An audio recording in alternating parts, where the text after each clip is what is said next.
Dear sons and daughters of planet Earth, I am Sananda. Once again, it is with great gratitude that I come here now, to share some more teachings.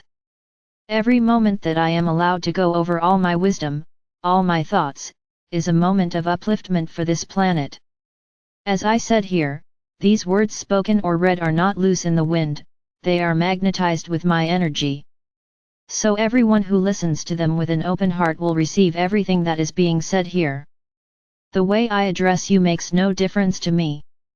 I call them sons, daughters, I call them brothers, sisters, I call them friends, for me there is no difference. But there is still the question in everyone's heart. You were used to seeing me as that unattainable being somewhere in the sky, where all respect and humility should be used to reach me. Many people confuse me with God, they call me God. What have we been saying here for some time now? That there is no distance, there is no barrier, there are no points to be filled, much less conditions for each one of you to reach me or reach God the Father or Mother. Within your conception, it is easier for you to think of me, because I was a human like all of you, incarnated on the planet. My image to this day is forged in countless ways, as an extremely beautiful being so that it can be accepted more easily by your very reprehensible mind. Today, if at some point it had been possible for a photo of me to have been taken, I would say that I look nothing like what you see out there. I had the features of the people of that time and place. The beauty that you impute to me in your images has nothing to do with my reality at that time. But if I were portrayed as an Asian, as an African, as an albino or with features that you didn't accept, what would the cult of me be like? So it was necessary for a totally false image, totally different from the real one, from that time, to be created. So I ask you, where is the difference? If I were a black person, would my energy be different? Wouldn't my energy be enough for them? Certainly for some, yes, it would be unacceptable, inconceivable that I had been black. Why? Would my heart be different? Wouldn't I have done everything I did to bring you here today? Why not? What I had when incarnated as Jesus, the Christ, was just an outfit, which lasted a few years. Only that. My love, my energy, has nothing to do with the clothes I wear. So I ask you, why so much difference, why so much discrimination? What do you think, that during these millennia and millennia that you have been incarnating here on the planet, you have incarnated with the same clothes that you have today? And do not confuse this clothing that I mention with the clothing that you wear, it is the physical envelope that you received. Product of genetics, mixtures, the miscegenation of races that took place on the planet. So each generated body is different, because the original mixture is different, otherwise you would all be the same, at least in appearance. Why have I insisted on this matter? Because he is important. Your religions have preached that you are unique in the universe. The arrogance is so great that it is not accepted that there are other beings in the universe. Father or Mother God really is quite lazy and only created the human race, the rest of the universe he didn't want to do anything else. Did he become disillusioned, discouraged, or just lazy? But this is what was passed on to you. There is no outside world. And I can tell you that my soul came from this world outside, it is not earthly. So what are you going to say? That I'm wrong, that I'm lying, that I'm not the one speaking. And then I will just say listen to your hearts and you will know, whether what I say is true or false. You are about to meet the races of the universe, and most interestingly, you will meet the birthplace of their appearances. You will know exactly how to identify the parent cells of the appearance you have today. Because this is what happened. I've already said it here and I'll say it again, that little story about a single couple populating the planet is impossible. If it were true, you would all be the same. But you are not.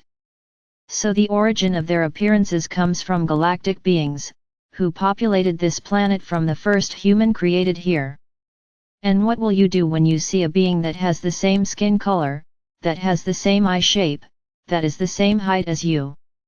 Will you actually recognize that his race was the precursor of your own appearance or not? You will continue to deceive yourself into thinking that this does not exist. Let's make one thing clear here, I'm not talking about the soul, I'm talking about the physical appearance. With each incarnation you take on a different outfit, depending on where you choose to be born, what family you want to be born into, and genetics determines what your image, your physical outfit, will be like. But it had an origin and you will see those origins clearly in front of you. So how will you explain all this? And then how will you understand the whole story that was told? So I say to you, stop looking at others based on their appearance, because in some of your incarnations you may have been just like them. And since you take the issue of beauty very seriously, you could have been much uglier than him. Ah, but you don't believe that? It's a way of protecting yourself from the truth by believing the lie. Many of you who say you are awakened today still discriminate against others. It is something incompatible with anyone who supposedly wants to go to the fifth dimension. How can you discriminate against others? Where is unconditional love? Where is love completely devoid of judgment? Where is it? Learn to look at others as yourself, because at some point in your journey, you may have been very similar to them. And why does he bother you so much today? Because you were taught to disaggregate, to discriminate, to think of yourself as superior or to think of yourself as inferior, bringing this wave of imbalance between you. We have said it here several times, we do not look at physical bodies, we only see the soul.